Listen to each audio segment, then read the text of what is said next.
Hey, this is Nick, and just before we get into the episode, gotta clear the air a little bit. Ciarán talks about an article that he found that Bashar al-Assad started a podcast, and he fell for it. He got duped, which is okay. Anyway, we made a bunch of jokes about it, so we have decided to leave it in the episode. But just for further knowledge of the episode, yes, we found out immediately afterwards that it was a fake story. Nonetheless, hope you enjoy the episode. Feel free to politely drag Ciarán if you wish to do so. Otherwise, enjoy this lovely weekly episode of Corner Späti. It's happening now. I'm like sitting in the oddest position right now, but you can't see, so. That's directed at the listener. Yeah. You can never see how weird Nick sits. Well, like I have like a chair across from me, and then like a little like set of drawers underneath me, and so I'm sitting in my chair normally, comfortably back, and I have one leg on my chair just stretched completely straight out, and the other leg on the drawers also. That's a bit, that's I'm like a bisexual way of sitting. Yeah, it's like I'm at the gynecologist, but I'm podcasting. No, you're not allowed to say those words, Nick.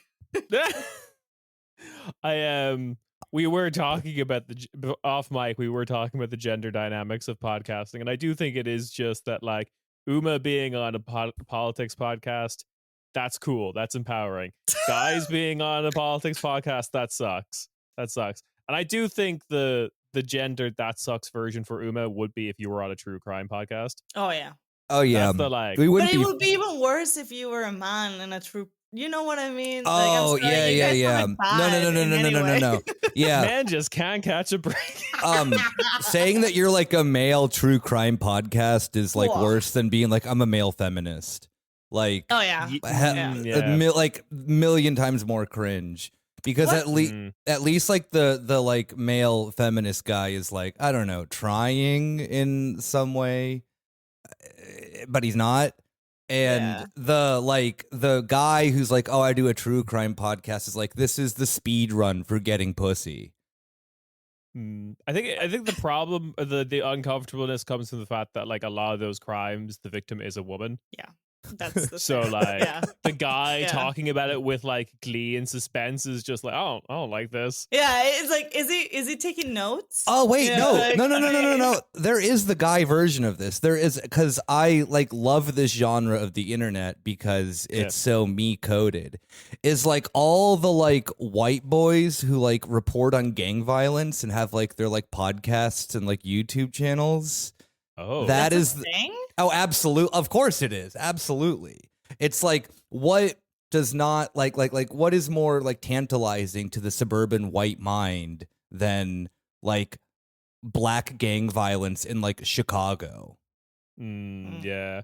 You know, like, I didn't know it was a thing either, but as soon as you said it, was like, yeah, there's an audience for that. 100%. There's an American audience. Yeah. It's me. Yeah. I mean, like, I could also imagine, like, I don't know, a similar dynamic with like a guy, like a Mexican guy who lives in Mexico City, whose last name is like, or part of his last name is suspiciously German, being really into like drug cartel podcasts of just like, you're so far removed from this. Yeah, because he lives in like this like suburban thing, but it's surrounded by walls. And there's compound. Like, compound. No, exactly. That's literally how the rich live in Mexico. And they just have like military people patrolling the compound. Yeah, but trust him, he's really in the streets. Yeah. He knows what's going on in the street.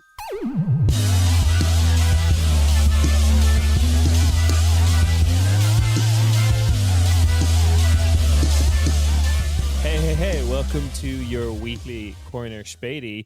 I am here with Uma. Hello. And I'm also here with Nuke. Nuke? I almost said Nuke, yes. Sorry. Nick, I'm here with Nick. Hell yeah. Almost, you said it. That rips. Yeah, Nuke here. Boom, baby. Let's go. That's awesome. Yeah, I appreciate that. No, Nick is my name, Ciarán. How do you? Nick I is- have like the most common name like ever. How do I'm you? so tired. My mouth is just not working. Time to pod. And that's with English being your first language. Oh yeah, it's terrible. But anyway, distracting from my own failures as a human being. Welcome to special Corner Späti edition of The Center Cannot Hold. The center is falling apart everywhere. Michel Barnier, Olaf Schultz, that Gamergate president from South Korea, Bashar al-Assad. The centrists are all... The centrist Bashar al-Assad. Yeah. The centrist lion of Damascus. Yeah. Both is traditionally very centrist. I mean, Actually, like, when you look at the spectrum of what's on yeah. offer, yeah. Yeah, kind of. Oh boy. Yeah, so welcome to a classic Lenin week. You know what it is. A decade's just happened. We've got the three major non-European things to talk about up top because it's just dominating the news and perception of things, which is South Korean coup. Assad is now just someone who lives in Moscow, and the shooting of the healthcare CEO in the States. Luigi. Yeah. I did see that like local news report outside of the prison. Oh where all the prison you could hear the prisoners chanting "Free Luigi." Yeah. No, but did you see the actual interview? Like they're watching the news inside the prison in the common room, I assume, or whatever. And she's asking them, it's like talking to a Ouija board. It's insane. She's asking them through like the news, being like, okay, say yes or no if Luigi has his own TV or something like that, if he is watching us. And you hear, no! And the reporter on the ground, he's just standing there like he's not doing shit. And you can hear it's wow, it's crazy. That is genuine like problem solving journalism. I like that. That's just like, well, I want to get the opinion of the prisoners. The warden won't let me talk to any of them. I know. I'm going to stand in a field relatively close with decently sensitive microphones that I got from, and like, I'm a journalist from like the local news. Yeah. Like TV station or something like that. Yeah. A TV station called like "My Child Has Tapped the Keyboard Too." Like JP Arboglegefen to local news and sports. God, that's nuts. Since we're talking about this first, I've personally been enjoying the like reverse radicalization effect this has been having on the far right.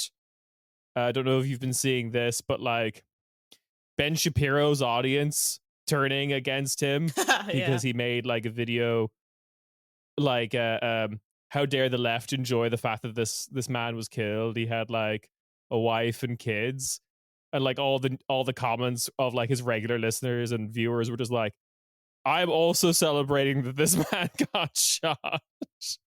What are you talking about? There's all these weird like alt-right parts of Reddit. They're having the discussions. They're just going like, what have we been doing for the last 4 years of our lives talking about like the breast size of Lara Croft in the newest video game? This man just went and shot someone. What have we been fucking doing? I'm happy that Luigi Mangione really he set us Italian Americans forward by also setting us back like 50 years in the past, which is cool because Italian Americans went from being annoying to awesome in a matter of 3 seconds or 3 shots, if you will. He brought Italian Americans back to the era of when you were all anarchists and you were dressed like you were in the Black Parade from My Chemical Romance. Yeah, it's cool. I mean, then in that case, it's like 100 years. But yeah, that's fair. I mean, I've there's like a bunch of stuff of it that's just really funny to me too, from just like a logistical standpoint of just like the one that then like the McDonald's person who ratted him out like isn't getting the reward The money. tip, yeah.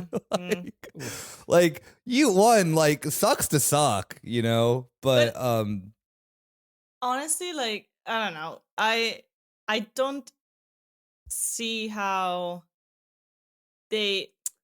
So I saw this tweet earlier because I'm not a conspiracy theorist, which a conspiracy theorist would say, but Yeah. I'm truly not. I'm like, but like, have you seen the pictures, like which sim taken from like you know, when you order the menu thing of him eating a hash brown with like a mask and a hat and everything, and you're telling me that a random person saw this guy eating a hash brown and was like, yes, that is the shooter, and like called the tip line?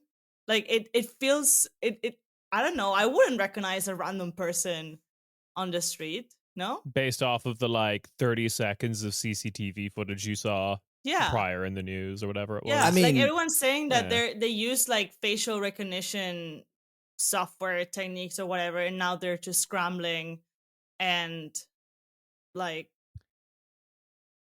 coming up with this story of like, oh yeah, the manager of McDonald's or whatever called us, or you know.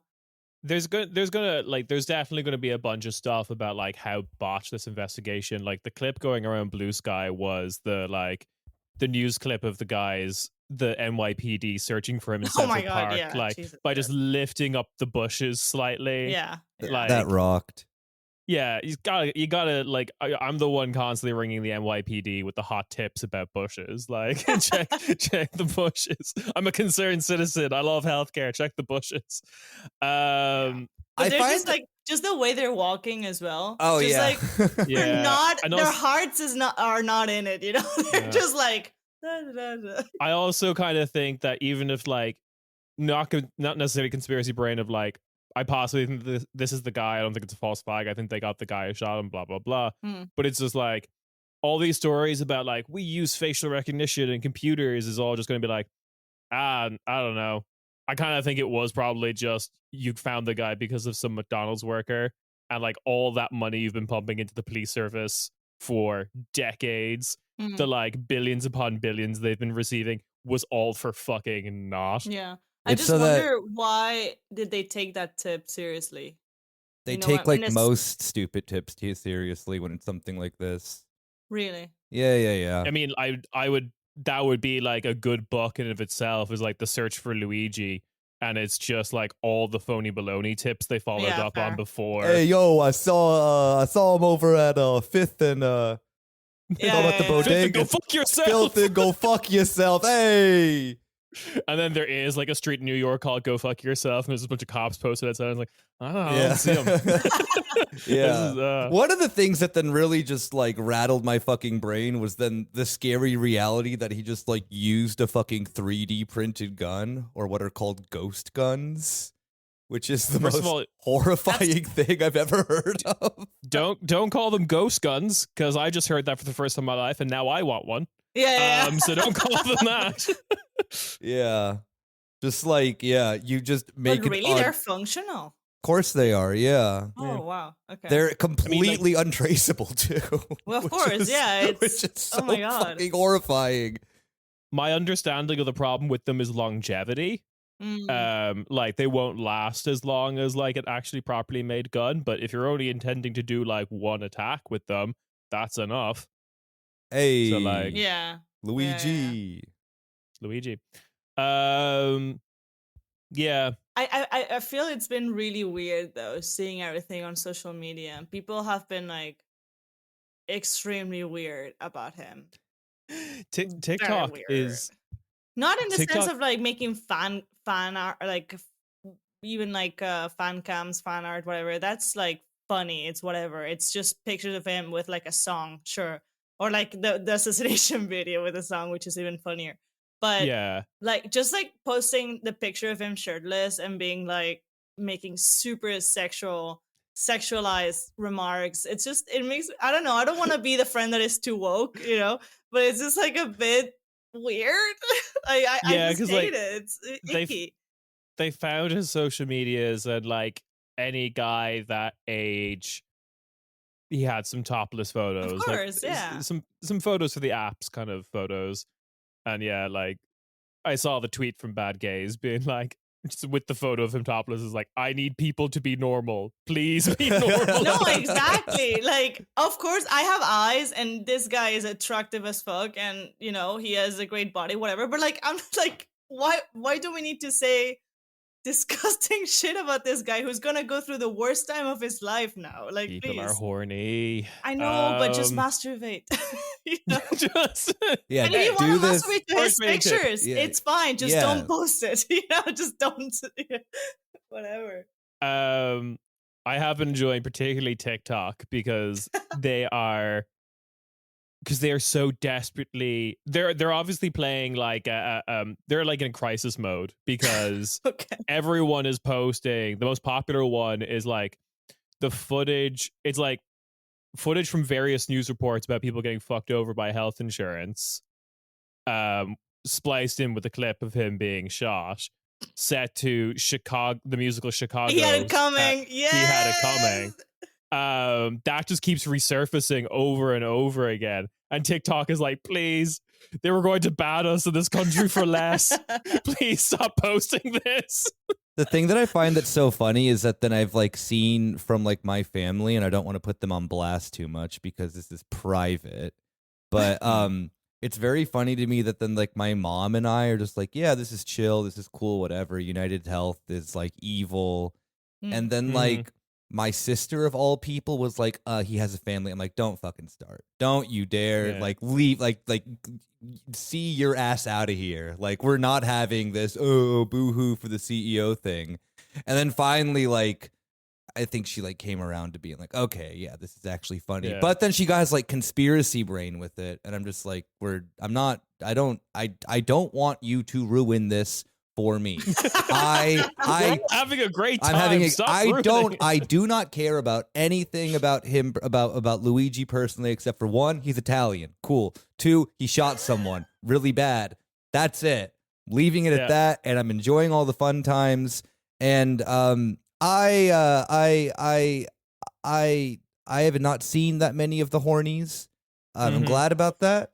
I'm glad that my prude little self can. I've also missed the hornies. Yeah, my good Catholic eyes have not been.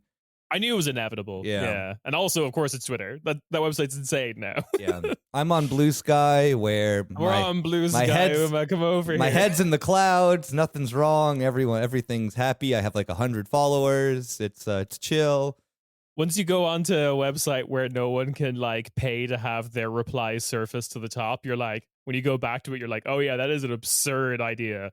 That's fucking sucks. Well, I hate this. Yeah, it's the funniest thing too, because then it like ended up, I mean, we can talk about, another, roundup of the week of the funniest one of then seeing how Twitter is just pure fucking hell with like the dumbest people believing that Bashar al-Assad died.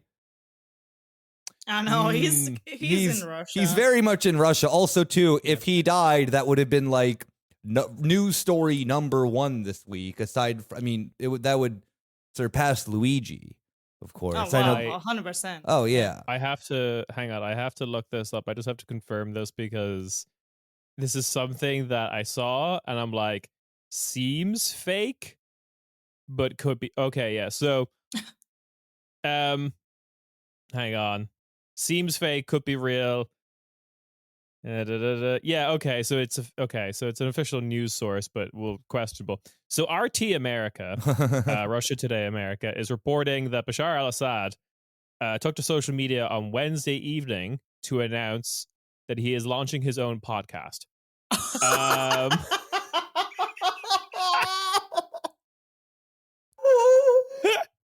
The Lion of Syria will never be. I mean, a true crime podcast. Yeah, a true crime podcast. A true crime podcast about how I had a country stolen from me. Yeah, how I fumbled the bag. Oh my god. Pack it up. Yeah. Pack it up. We cannot still be. It's kind of funny too, because he's gonna be doing a podcast in like Russia about fake friends, and his fake friends being the Russian state, and well, I guess the Wagner Group doesn't exist anymore technically. No. Or like what was the Wagner group is now basically all in Africa. Yeah. Right. Yeah. So yeah, I mean, there's a lot of people that you can read who are better equipped to talk about this than us about like how Russia and Iran just didn't view protecting Assad as particularly worth it. I think Russia only promised because he was in Russia when the attack started, right? No, well, he wasn't. Flew on the day to UAE and then to Russia. Yeah. Oh, right. Like on the day when they were basically arriving to. Yeah. But like he was in Russia, I think, relatively recently before he fled. Yeah, he met with Putin like 2 weeks ago or something like that. Yeah. Yeah. When this was kicking off, and like the rumors are that he asked for assistance, but the Russians probably just promised him, "We can get you out." Yeah, and the thing is too is that you have like, a lot of this then got kicked off too because Hezbollah was like unable to be in Syria still. That's why then Aleppo fell, because that was a Hezbollah stronghold for the longest time. Obviously, Hezbollah is preoccupied with Lebanon. southern Lebanon. Yeah, and it's kind of all this sketchy shit because it's like the one thing of like, yeah, for Bashar al-Assad, bad, good that he's out, like absolute fucking monster. But then this like weird proxy like of Turkey, Ukraine, and Israel has now like taken over the country on the back of Al-Qaeda, which is like really weird. And obviously then like Israel is now invading from the west and has taken back the Golan Heights of, they've claimed it themselves. Well, they've taken specifically the buffer zone. Yeah. And want to now establish their own additional buffer zone. Mm-hmm. So yeah, they've just snatched some territory. Yeah, and also now too the HTS forces have been attacking the Kurds from the south, and then Turkey has been attacking them from the north the entire time. So it is this kind of thing of like, I mean, of course, I like happy for all the Syrians, especially like here in Europe, who are very stoked on Assad's capitulation. HTS has also like been very clever, at least, and in giving like there's been reports of them protecting Shia monasteries and like holy sites. They've seemed very conciliatory towards like Syrian Christians, Alawites, and Druze. This is like super new though.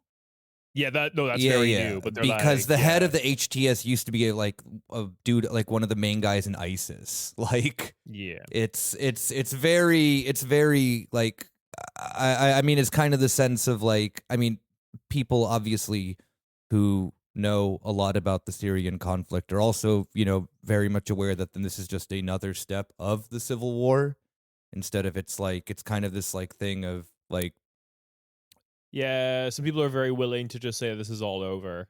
Yeah, and it's not. I mean, that's the first thing. No, not. I mean, there's still 4 factions fighting amongst each other currently in the country, and just because Assad's forces pretty much surrendered on sight when they were getting no assistance, there still is. I mean, like I said, there's still the Kurds. There's still like a lot of like smaller militias that then are like in other parts of the country that then still have their strongholds.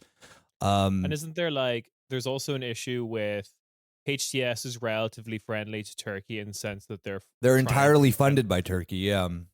Well, aren't they? But isn't there like the other faction to the north, the Syrian National Army, that is like more concretely a puppet of Turkey? That's the Free Syrian Army, but that's a different thing. So the Free Syrian Army was the one that then was flooded with ISIS members on behalf of the MIT. It's I mean, this is not a podcast about the Syrian civil war, but it's these things of now then like all these like Western actors have their hands in so many of these different militias, the HTS currently being the most successful one because it was just kind of like an amalgamation of all these failed ones, like I said, the guy who is the head of it, who used to be a member of who used to be a guy in ISIS, also used to be like one of the heads of like al-Nusra, and then was the head of like Al-Qaeda. They've like shuffled around all these times until like eventually one of these groups kind of stuck.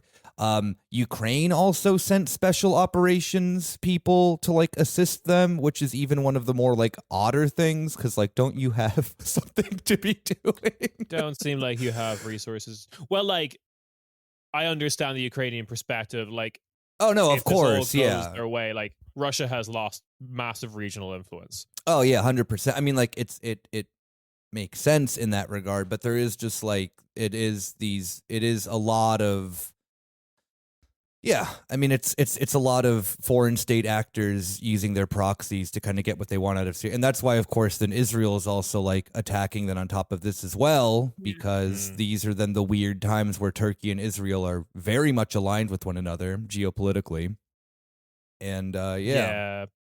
But then, okay, to wrap up this topic, because we should then talk about Europe. yeah. The only thing that I mean, immediately Turkey's thought, a European country, right? we will revisit this. We will talk about like Russia's waning influence. We'll talk about Erdogan's weird psychotic projects in Syria. But the first thing I thought of when all of this was kicking off is I thought of my good friend Nick, because I thought of a obsession me and Nick have, which is History's Greatest Warriors. The Discovery Channel documentary, quote unquote, show where CGI characters from various points of history and reenactors fight each other. And it was just immediately, as soon as I heard the term HTS Army, I was like, HTS Army versus BTS Army. BTS Army wins, obviously. Yeah. They would dox every member of the HTS so quickly. Yeah. They'd also figure out how to like send airstrikes somehow too, but but also like just quickly, it does have to do with Europe though, because you said that yes, we're very happy for the Syrians in Europe, but also like the governments in Europe have not been very kind to these people, and a lot of them, and I know personally, for example, a Syrian refugee here in Berlin, and they are very stressed out. They do have their asylum, application or whatever, like granted, but the German government has now stopped processing new applications. Austria has stopped processing any applications, like maybe ongoing from, way before this happened. They've stopped all of them. They're also the Bundeskanzler, so the federal chancellor of the Republic of Austria, Karl Nehammer, has tweeted today as well, which, weird place to just make like such an official statement. Karl, move to blue sky. Yeah, exactly. He said that Austria will support Syrians who wish to return to their home country with a return bonus of €1,000. The country now needs its citizens in order to be rebuilt. Ongoing asylum procedures for Syrian citizens in Austria will continue to be suspended. Yeah, so I believe, I can't remember if it's France, the UK has also stopped new asylum claims. Yeah, I think the UK, probably. I think it's the UK, isn't it? Yeah. And it, like, to our point earlier, this is way too eager. This is way too soon. It's too soon. It makes absolutely no sense. It's not, as you guys said, it's not over. Nothing has been established. Nobody knows what's going to happen now with, like, the celebrations are great, but now, yes, like what's going to happen? Who's going to govern? Is there going to be, voting? Is there what's going to happen, right? And all these governments in Europe are just like, oh, okay, washing their hands. Cool. It was just Assad. Yeah, that's the it. only problem. Never else. This has never happened in the Middle East. Yeah, I don't know what you're talking about. Just getting rid of a leader made the country completely perfect. Did not new phone. Yeah. What the fuck? Who this? Libya? Yeah. Who this? Yeah. What's Libya? Exactly. What was ISIS? Yeah. I'm pretty sure it was only Assad who was the Yeah. problem. Who- I can't Yeah, remember. Who the fuck is Saddam Hussein? I forget. Like Al Nusra, no thanks, I've already eaten. Would be like, it's bad. The only very funny silver lining that I forgot about until like I woke up at 5 a.m. in a panic sweat after like this was kicking off. Yeah. And it was looking Because like you were this was gonna worried about happen. your boy, Bashar al-Assad. Yeah. I was worried about the Lion of Damascus. I hope his podcasting career will be okay. Support the show is supporting him on Patreon. So the thing that I was like, oh, I forgot this was happening. This is so fucking funny. Is that like Maloney had spent so much political capital in the like last month and a half lobbying the EU to like normalize relations with Assad so that they could send Syrians back. And it's just like, well, that was wasted effort. Well, you see, he's a lion and he protects his cubs. Yeah. I do. The Lion of Damascus, like, title was always the funniest because, like, have you seen the man? Oh, yeah, he looks like Skibbity Toilet. He does look like Skippity Toilet.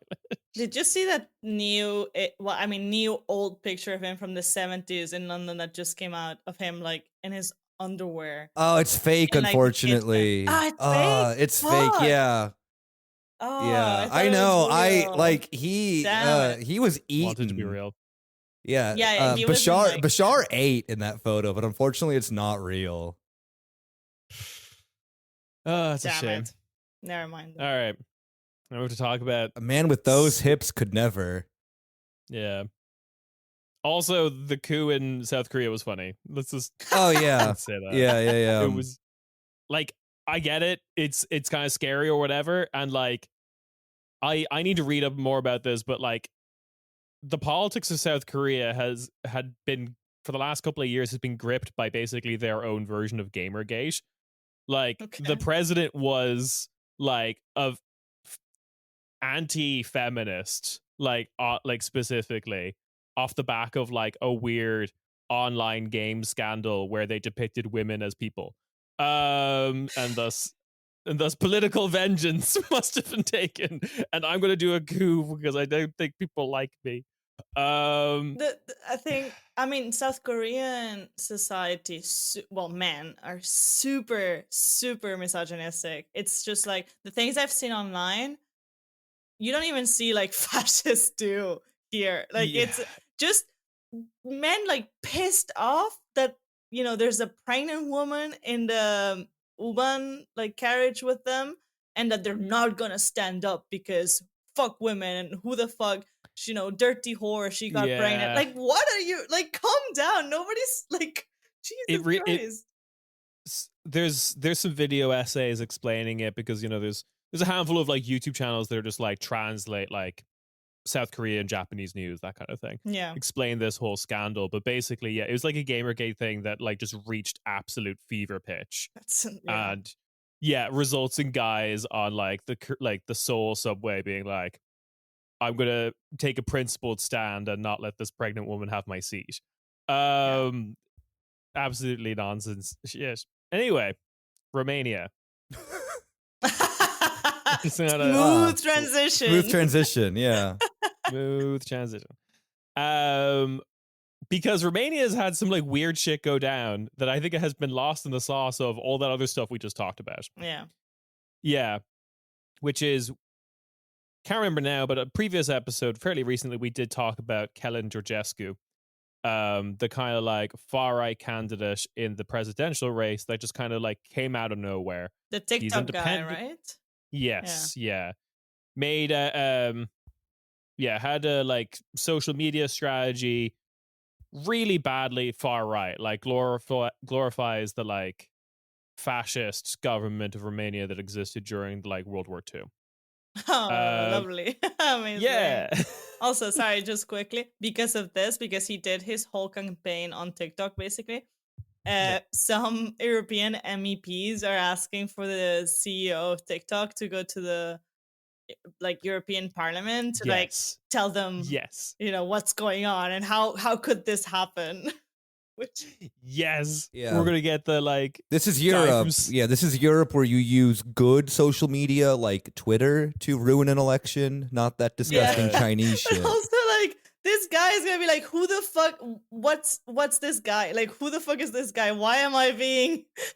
Yeah, China. It Why aren't you responsible for Romania? Damn it! Exactly.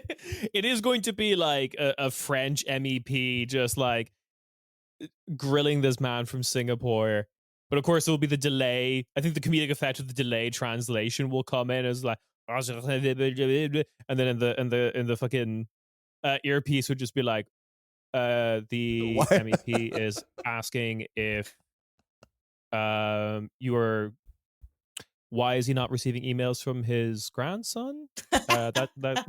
No, I'm sorry. I'm thinking of like it's European Parliament, which means that like one of the largest parties of France is like, you know, Le Pen's. So it's just, it's just gonna be a bunch of French MEPs being like, why are your eyes so small? Oh, Jesus. It's going to be very, it's just going to be really racist and nothing else.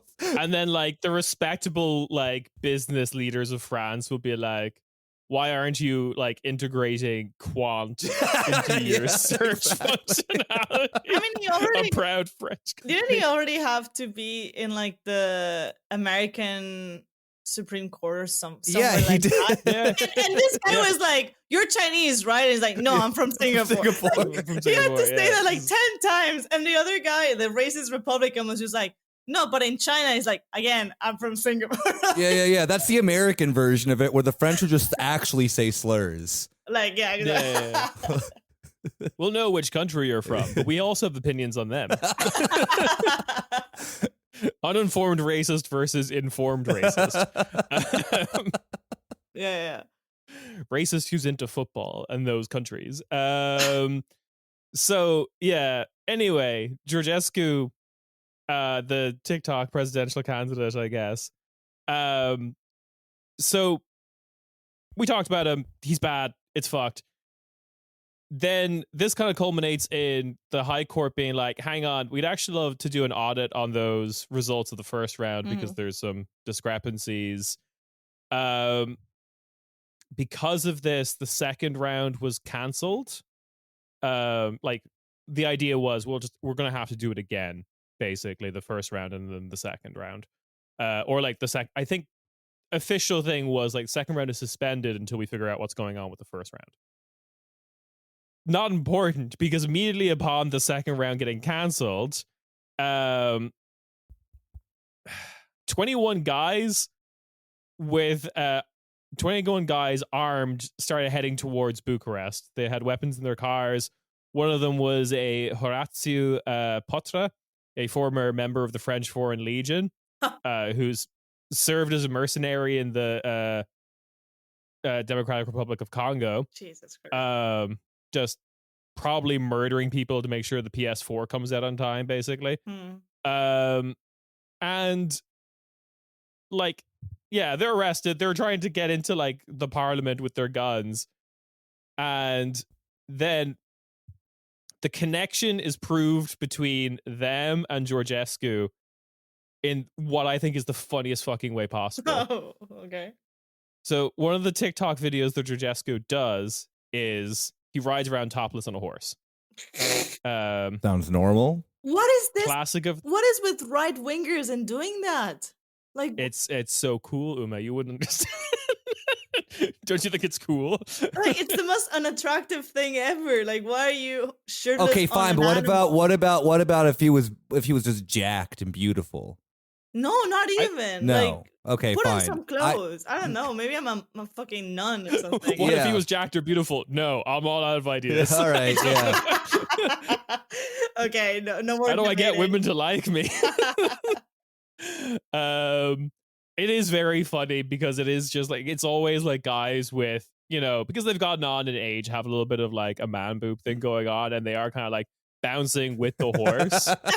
and it does really feel like it's a guy trying to figure out what women find attractive, because the guy's thinking like, I would love this if it was a woman. Therefore, they must love it when it's a guy doing it. It's really like, it really is like boomer brain too, because they're just like, oh my god, I fucking love Baywatch, you know, like. Yeah. But what if that for men? So anyway, the reason this got found out, so like this is a part of his content. He has a lot of different content on his channel. Mhm. This is part of it. And so it was then proven that Georgescu himself met these 21 guys, including Patra, at the horse ranch where he regularly goes to film these videos, like the Saturday before this happened. And this was confirmed by a one Mohammed Jabara, Mohammed Jabara, who was the owner of that horse ranch, and he is quoted in the press as saying, "That's my horse." And, like, shown photos of like the TikTok like stills, and then the photos of him with those guys in front of the horses, and he's like, it was confirmed by the horse ranch owner being like, "Yeah, it's my horse. They were here, I guess." I mean, it's just a man who loves animals, you know? Like, Mm-hmm. nothing wrong with that. That's just Make him president. Make him No, maybe don't. No, I want to see the reaction of Romanian right wingers to someone being called Mohammed made their president. That's what they deserve. The other fun side of this as well is, as a part of the investigation, there's just kind of been this like audit on Romanian TikTok influencers. Okay. About the result of this election, conducted by the Romanian Tax Authority. Basically looking for like, hey, have you received some payments under the table from like Russia or other foreign state actors? Any kind of like suspicious money coming in Romania? No. Well, the other side of this is, and Politico's reporting this, the TikTok influencers are now fleeing the country. They're going to Andorra. Yeah. Damn it. I have to. Romania's not free enough. Yeah. They're trying to get me like they got Andrew Tate. I'm like the Romanian Al Capone. They're going to get me for my taxes. Because it does seem like there's a little bit of like in between the lines from what I can see from like Romanians posting online of just like, okay, maybe all these TikTok influencers that are fleeing the country, maybe out of every 20 of them or whatever, one of them got money from Russia. The remaining 19 just weren't paying taxes and thus are leaving. As one does. That's very influencer of them. Oh, absolutely. It's what happens when you start making money from like Twitch or like TikTok or YouTube, because you're just like, usually you're just like a 14-year-old who doesn't know how like the economy works. So you're just like, oh, yay, money. Yeah. And then like you never realize that a part of that had to go to the government. Anyway. I don't know what you're talking about. Wouldn't know that. Now, France. We're going to try summarize this in 15 minutes. Let's go. I just love that it was like that. This was like teased like a few days before of like, ooh, he might do it. Macron might dissolve the government again. Everyone is so angry at Macron, and like new people, like we've always been kind of angry at Macron, but new people are angry at Macron for like, what? Why did you call these parliamentary elections? Nothing has worked out. What were you trying to do here? Yeah, so Barnier is gone. R.I.P. Yeah. I imagine. He's dead. He's actually dead. Yeah. Barnier has been shot down in Russian airspace. Barnier, basically, for anyone who doesn't know, he was the kind of like prime minister put in after the parliamentary elections. He's trying to pass the budget. No one liked the budget because the largest party in the parliament is like the NFP. As an organization, they're a little bit, schizophrenic, multifaceted or whatever. But like Barnier kept like doing all these concessions to Le Pen and National Rally, but never to like NFP. So yeah, it was basically kind of understood that this governing coalition was never going to try and get the NFP votes. And that put Le Pen and her party into this incredibly powerful position where at any point she could collapse the government. And Like what's that like Buddhist anecdote about like the frog bringing the scorpion across the lake, and like the scorpion stings it halfway through. It's like, why did you sting me? Because it is in my nature. It's yeah. Anyway, people have probably seen the meme version where like the scorpion stings him. Was like, why do you sting him? He goes, lol, lamau. Anyway, Le Pen did what Le Pen did, and now the government has collapsed. She's dropped support for Barnier, and as a result, France doesn't have a prime minister, or might now, No, as of like today. to recording today. Yeah. What's his name? Francois Bayrou or something. Bayrou. Yes. Yeah. I have no idea who this man Is Le Pen about to blow up France? That is the article from Politico from yesterday. Yeah. She did. She did. Marine Le Pen just walks into the French Parliament with a suicide vest on. Oh my god, that would be. Yeah, because we're like we talked about the episode. We're going back to like late 1800s, where terrorism is all being conducted by some guy called Giuseppe Bombarelli. And he's like a member of the People's Black Cabaret or something like that. Do you know, speaking of one of the weirdest ones, do you know like the Austrian version of like Karl Liebknecht? No. I forget his name. He just one day like walks into Austrian Parliament. This is at the same time as like the German Revolution, and just murdered the prime minister and got away with it. Yeah. That's the like the propaganda of the deed era. Yeah. Like, but we're gonna get communism by just like a bunch of tactical assassinations. Yeah, but I mean, like, yeah, he was completely acquitted. Like, didn't like king. Manifesting that for Luigi. I mean, I'm manifesting that for a lot of people right now. Legally, we're not manifesting anything. Yeah. Legally, I do not believe in manifestation. So no, yeah, absolutely. I'm not. I may be slowly becoming an astrology girly, but not entirely. Just like doing the secret for political violence. Let's see a court convict me for this. Anyway, so then there was rumors going around that Macron was going to step down and there would be some sort of early elections. He says he's not going to do that. He posted that video being like, "You voted for me, so I'm gonna stay, and we're gonna go through this together." You did this. Yeah. I always put that voice on when I'm talking as a politician. I think it works for Macron. Yeah, I like 100%. to imagine like Macron with a kind of like a Regina George style voice. Yeah. So yeah, he won't step down. He blames the opposition for sowing chaos. Legally, due to like French constitution, there can't be a new parliamentary election until July of next year. There's I guess it was never thought that a government would last this shortly. Yeah. This is the shortest government in the Fifth Republic. So yeah. And it's also, I think, the second time that a motion of no confidence has been called in French politics, like since the Fifth Republic. Yeah. Since the Fifth, okay. Damn, history, decades, centuries do be happening in weeks, for real. Oh, by the way, his name was Ferdinand Adler. That's the Austrian fella's name. The Eagle. The Eagle, yeah. Yeah. You just got eagled. So, yeah. He's also a close friend of Albert Einstein. Oh, this is the kind of like crazy Vienna era where like everyone was all hanging out in Vienna at the same time. Exactly. Yeah. I want the like teen drama sitcom where like they're all hanging out.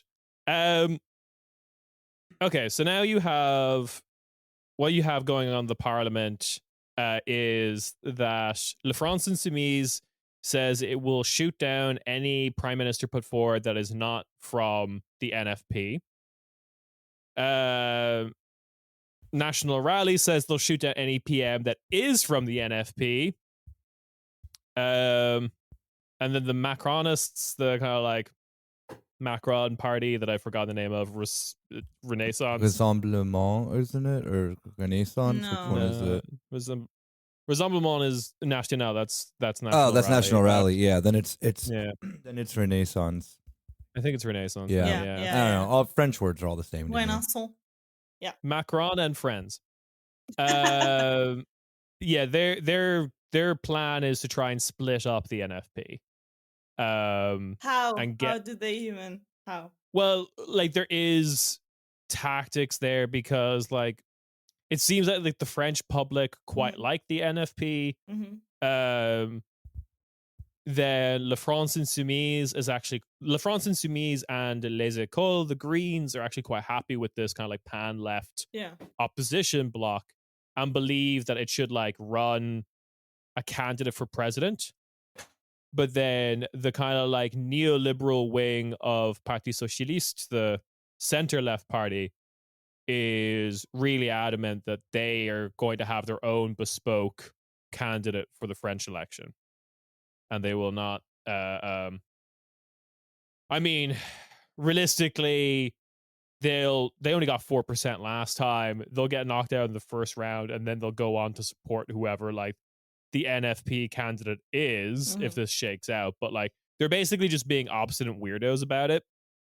And then thus like, you know, your Gabriel Attal types, your Macronists kind of see an opportunity there to like try and dismantle the NFP by kind of ripping away these like sensible third way Parti Socialiste types.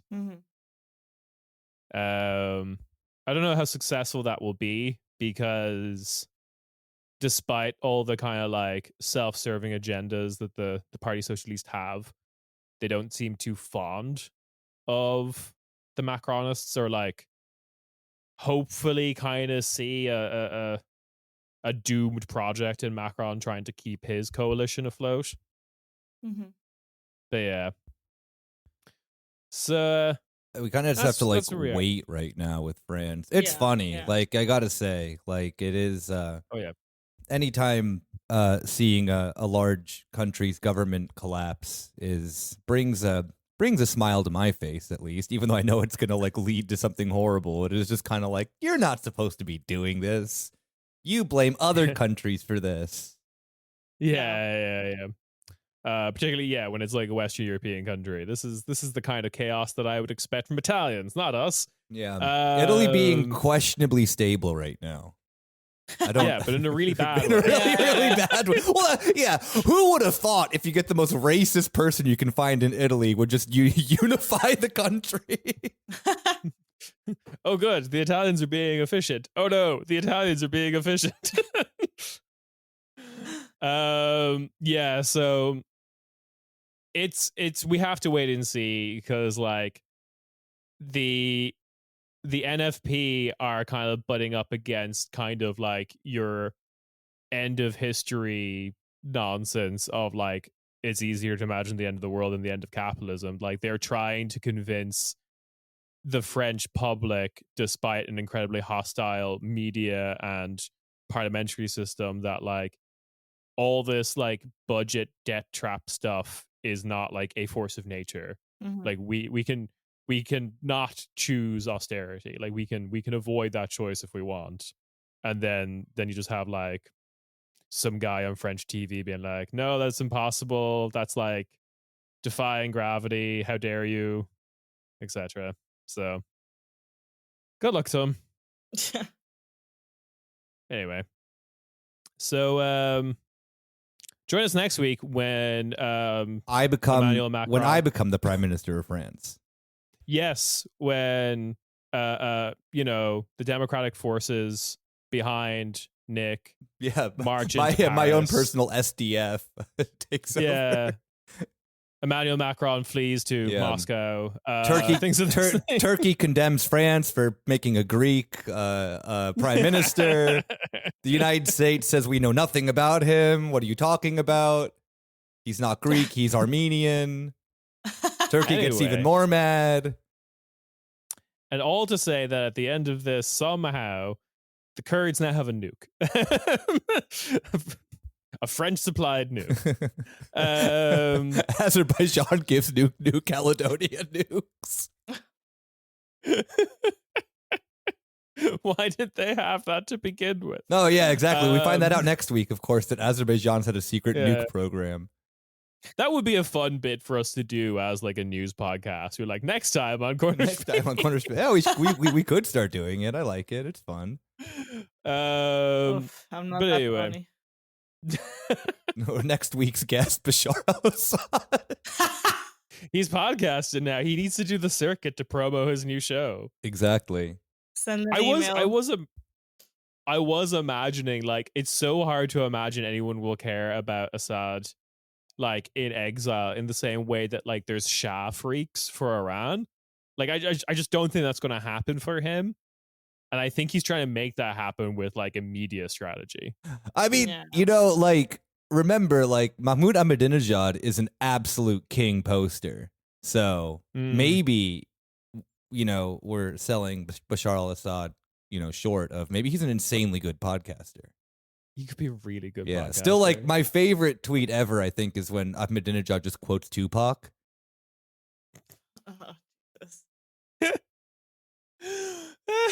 What was the quote again? I don't know. I really, like, I don't want to know. That wasn't important. That wasn't important. Was just that he quoted it was just that he Tupac. quoted Tupac. That makes sense, to be fair. That's what you would remember about that tweet. Yeah, of course. Anyway, Assad's going to go on to Joe Rogan before any Democratic nominee goes on, I bet you. You were probably, like, not wrong right about that. Yeah. Scarily correct. Yeah. Anyway. Yeah, so, 2025. Bashar, have you ever tried DMT? 2025 predictions. Yeah. Assad will go on Joe Rogan.